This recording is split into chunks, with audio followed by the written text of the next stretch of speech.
দেখো এখানে বলেছে Ramesh claims that he is selling onion at rupees 36 per kg which cost him rupees 40 per kg but he gives 800 gram instead of 1 kg।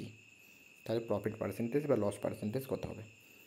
দেখো যখন রমেশ যখন কিনেছিল, সেই প্রোডাক্টটা কিনেছিল 40 টাকা দিয়ে এবং বিক্রি করেছিল কত টাকা দিয়ে? 36 টাকা দিয়ে। অর্থাৎ এইখানে পর্যন্ত লস হয়েছে, কিন্তু সে 800 গ্রামের 1000 গ্রামের পরিবর্তে কত গ্রাম দিয়েছে? 800 গ্রাম করে দিয়েছে। দেখো এই যে জিনিসগুলো রয়েছে এইগুলো কিভাবে তুমি ট্যাকেল করবে।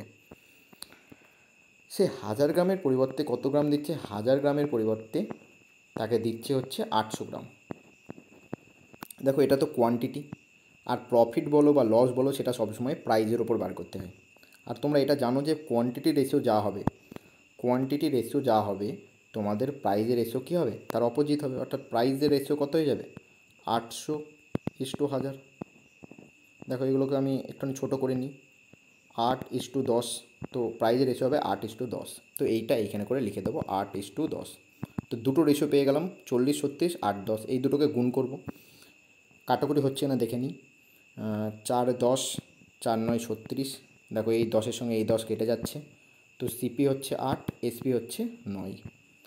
অর্থাৎ এখানে করে প্রফিট কত হচ্ছে? প্রফিট হচ্ছে একের প্রফিট 8-এর মধ্যে ইন্টু 100%। দেখো 1/8 যে ফ্র্যাকশান, এটাকে আমরা পার্সেন্টেজে কী লিখতে পারি? 12.5 লিখতে পারি। 12.5%। তো 12.5% কী হবে?